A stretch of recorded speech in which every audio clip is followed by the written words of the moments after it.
Hey guys, it's Jan, and I am introducing this series. I am calling it Casual Tutorials.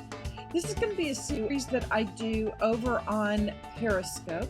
If you're not familiar with Periscope, it is a live streaming app that you can get for free on either your iPhone or your Android-based phone. And when I announce that I'm going live, or if you follow me at Jann_Gray, you will get a notification that I am doing something. But they're casual because I'm just going to turn the camera on with what I'm working on and share with you what I'm doing. And then I'm going to bring them over here and archive them. The reason that I'm doing them over there, though, is if you come on while I am actually streaming, we can have some interaction. You can ask me questions, I can see what you're wanting more information on, and I can respond to you there. So kind of a cool way for us to maybe have a little bit more interaction. But for those of you that are not necessarily wanting to be on the cutting or bleeding edge of technology, as I like to think, perhaps this would be a great way for you to catch it after we're all done. Don't want you to miss out, but I would love for you to come and join me over there.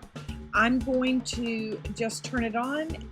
Obviously, the audio is going to be as good as normal. It also is going to be in real life, real time.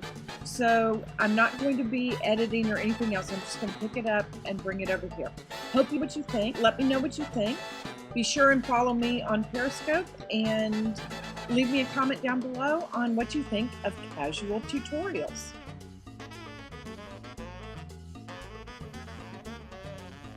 Hey guys, thought we would try just a little Periscope and do some fun techniques here with just what we can do with watercolor. But I'm going to work with two particular products today that you may not have been thinking about as being great watercolor. So here's what we're going to do. I had a lot of folks ask about how they could create these kind of backgrounds, and for me, I found that really just some loose creative play is the best thing for us to do. So let me clear this away and show you what we're going to be working with. I've pulled out several of my distress ink colors. I have these little mini distress pads, and I've pulled out two of the new ones that I just have in the larger one. These are so fun to use as watercolors, and I want to show you a couple of techniques with them. I'll tell you, I'm working on a craft mat, and I have my water, a cup of water over here, and I have a spray bottle of some water, and there's so much that we can do. So let's just go ahead and get started. I am going to work with some blues and greens to begin with, so I'm just going to move these out of the way. And I've already prepared just a few little watercolor cards. I've cut them down to size. These are great to use if you want to do a card front, or if you want to maybe do a little journaling card for something. So easy peasy. We'll make a lot of backgrounds, and then we can decide what we're going to do with them. I'm going to start by just, on my craft mat here, I'm just going to smoosh out some color. That is Mermaid Lagoon. I'm going to do some broken china, some peacock feathers, and I'm going to use this cracked pistachio. It kind of is in that aqua blue-green color as well. So those are all going to mix nicely together. And what I'm going to do is I'm going to take my water bottle, and I'm just going to mist, and we're going to start just by dipping and smushing. See how pretty that is? Let me grab my heat tool here. I hope can you give me a little heart if the heat gun is not too loud? Just do a little tap on the screen for me. If it's really thank you. Thank you, thank you. I have no idea how loud this is. because we're doing this in real time. I normally would, if I'm doing this on a YouTube video, I usually would turn the camera off at this point instead of you having to watch it. But I thought it'd be fun. You can see how we get the same watercolor look, but the properties of distress inks are really kind of fun, and they give us a little bit different result than just plain watercolor. You can see I'm intentionally drawing it where there is that line there. And once you get it a little bit dry, we can go back in and just tap it and pick up some more color. It just gets more vibrant. I like to do several, either smushing or dripping. I think that gives a really nice look to it. I'm going to let that one dry by itself. We'll just move on and do something else. I'll set it aside for a minute. I want to show you another thing that you can do when you have this down on your mat. I'm putting another piece of watercolor card down, and this is just a piece of packaging. And I'm going to go in and I'm going to pick a little bit of it up. I'm going to put it down, and you can kind of it's not total control, but you can kind of smush it where you want it. I'm going to dry it in between just a little bit. And I think I'm going to go grab a little bit of that brighter green over there as well. I think they're just fun backgrounds. You can do so many things with. Can you hear what I'm describing to you okay, or is the volume not coming through very well? Is it okay? Thank you. I appreciate that. This is my very first one, so I'm trying to work out the kinks here. This is called Twisted Citron.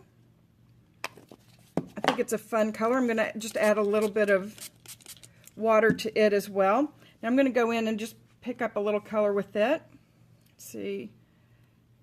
And I'm going to smush it on and drag it. And I'm going to come back over here because I want to get a little mixing down here. Just going to touch that. So that gives us a whole nother color combination there. So let's dry that.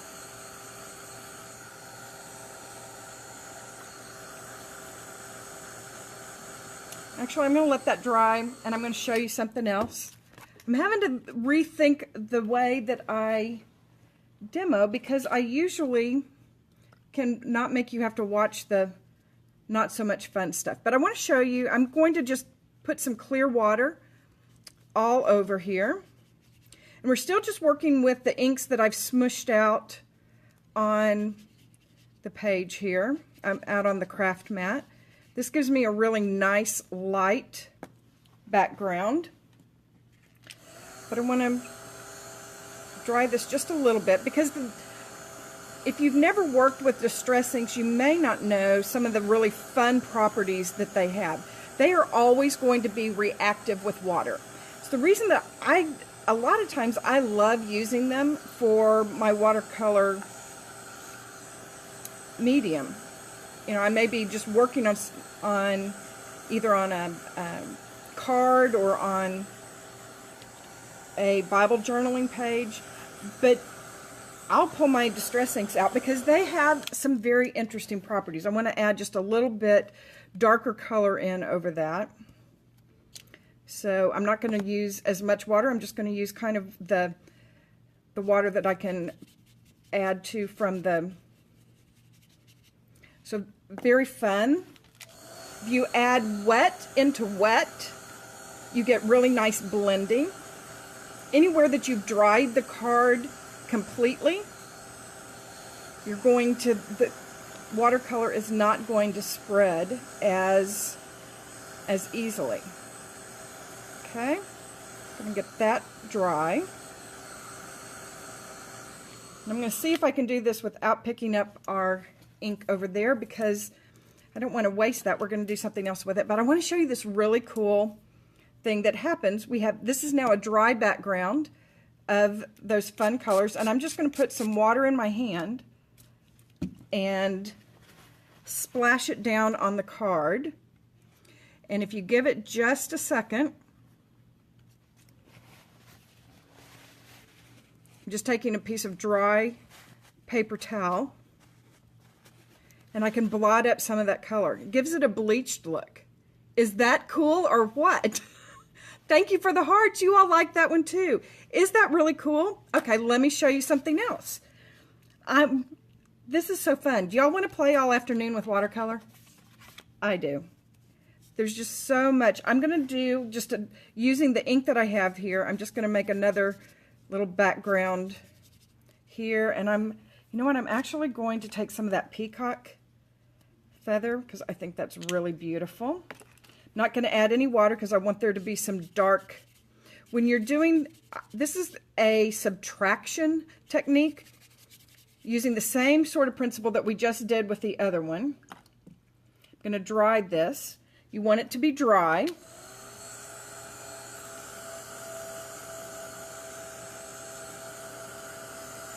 Are you folks that follow on Facebook, or are you Facebook followers, or you just found me because it looked like something fun to do on a Saturday afternoon? Okay, there we go. Got that dry. Let me grab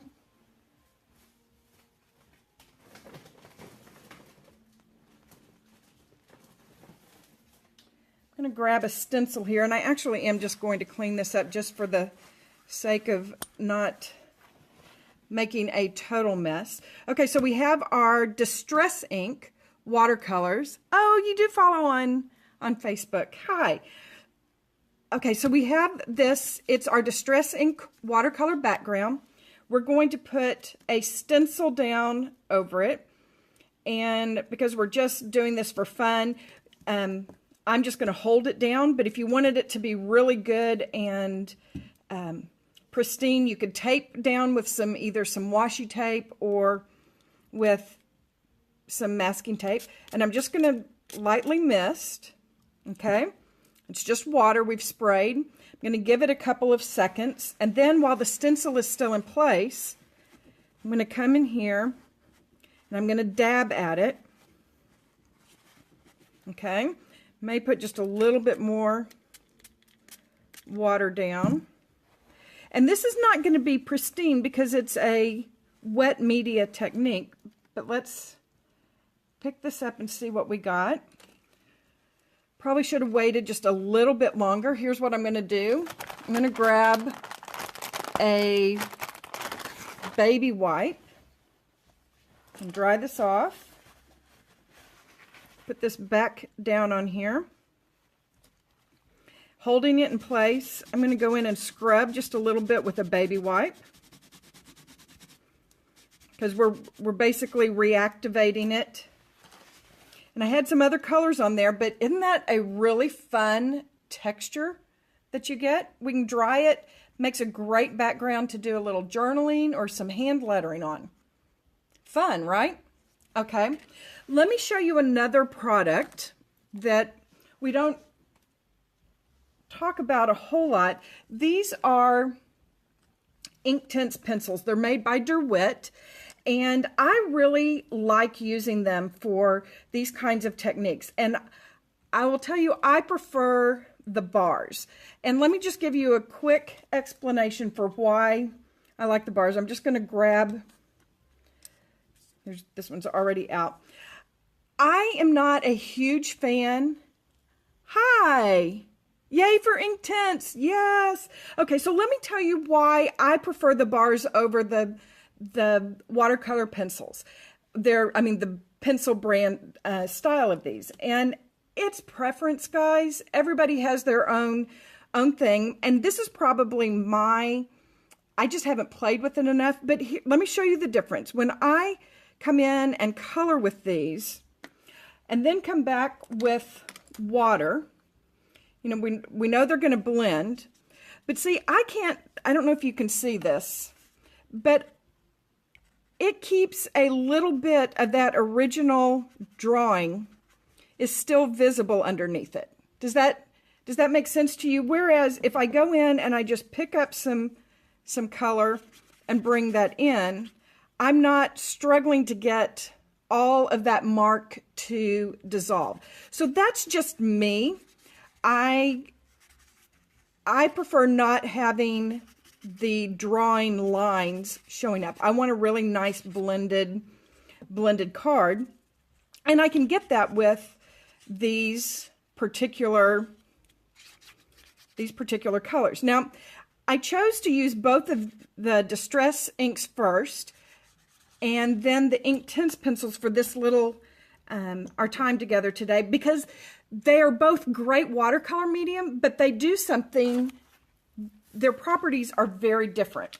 They both blend really well and make cool backgrounds, but where I showed you that the Distress inks are going to always react with water, meaning that you can reactivate them and you can do that subtraction technique really easily.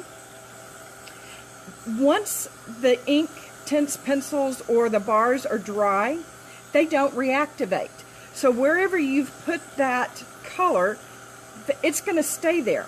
The cool thing is you can add things on top of it and it's not going to cause them to reactivate. So depending on what you want, it's great to have those two very different products in your arsenal. So I could come in and I can paint over it, and you can see it's not reactivating. Now, it's because it's transparent, it's going to layer. You said a favorite? Yes, I know. They have two different their properties are very different, but you can see I'm coming in here and I'm picking up the color that I just put down, but it's not reactivating that color. So if we were to do that same technique of putting this on here and trying to scrub it away with the baby wipe, we're not going to get that same look, because this isn't going to reactivate.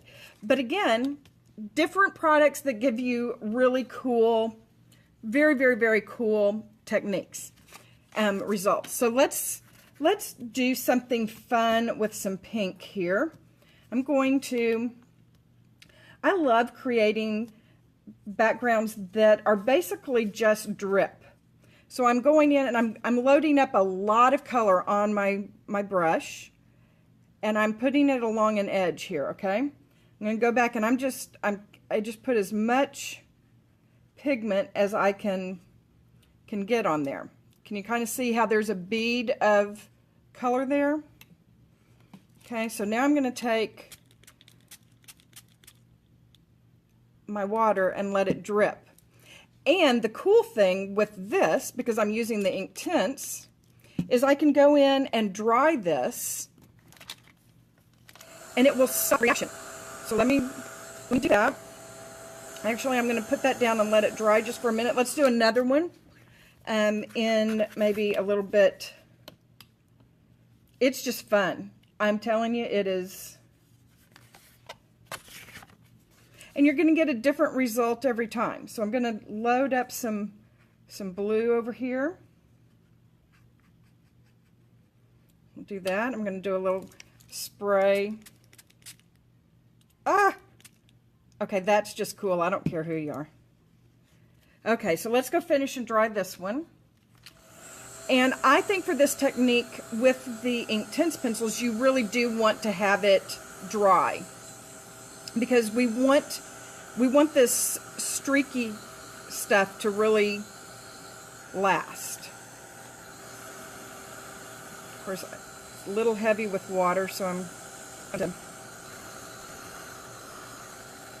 Okay, so is this angle okay? This is my very first one, guys. I need you to tell me if the angle is working, if audio is okay. Can you see what we're doing? All right. Excellent, excellent. Thank you.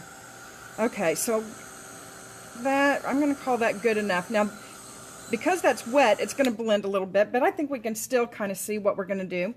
Let's come over here with some, what about orange? Are we good with orange? I don't know about where you are, but we're getting a little bit of fall weather today, and I could not be happier.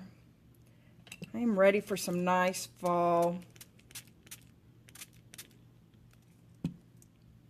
Ooh, okay, I'm kind of liking that.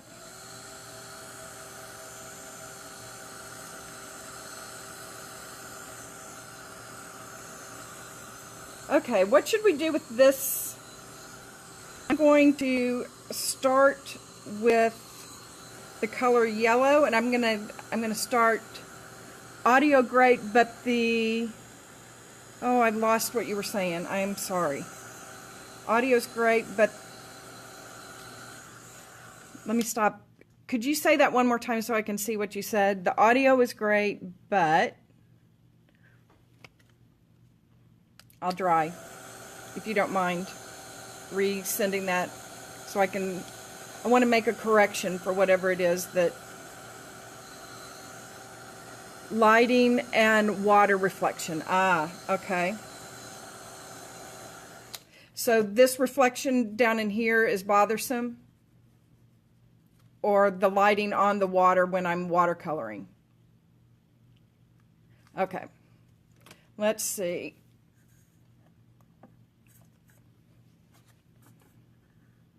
Is that better? Not terrible. Okay. Well, I'll do some testing between now and then. Okay, let's go with something that's really dramatically different.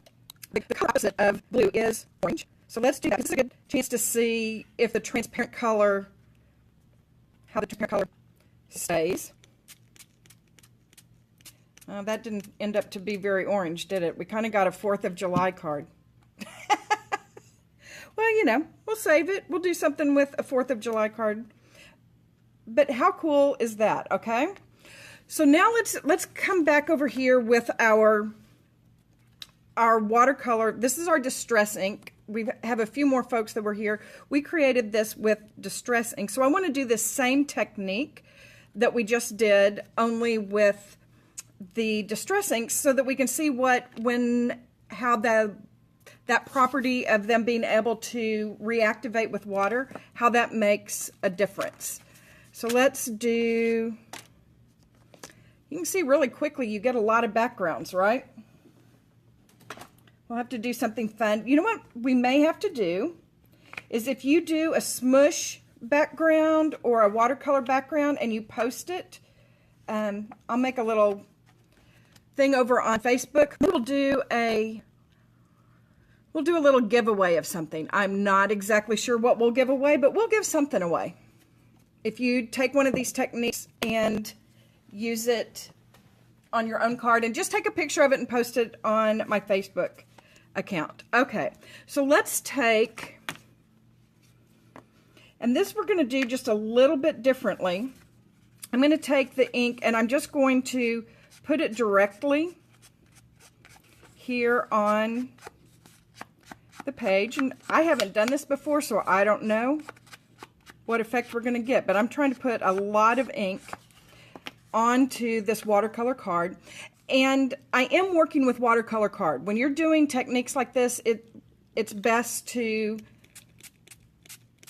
make sure that whatever paper you're using. Okay, that's pretty fun, isn't it? Now, I'm just going to turn it around, and I'm coming over here with some, that was spiced marmalade. Going to use abandoned coral. That's a pretty one.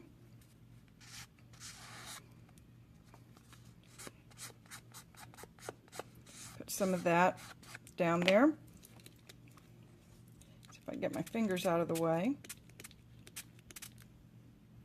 So you get a lot softer result from these two. Let's see if I do it this way. Can you see both of them? You can see the difference between the two.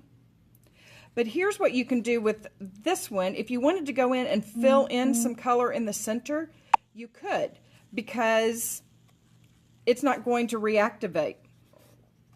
This one gives me a really fun blended look. Could add some more here. So there we go.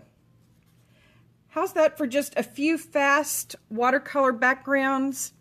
Easy techniques that you can do. Just get you some watercolor paper, pull out either your just regular palette watercolors or pull out these other kinds of media you can do with them. I'm going to sign off because I just wanted to kind of test this. I appreciate you coming and hanging out, and I will finish up a couple of these cards with some hand lettering and place them on my not on my website, on my Facebook page.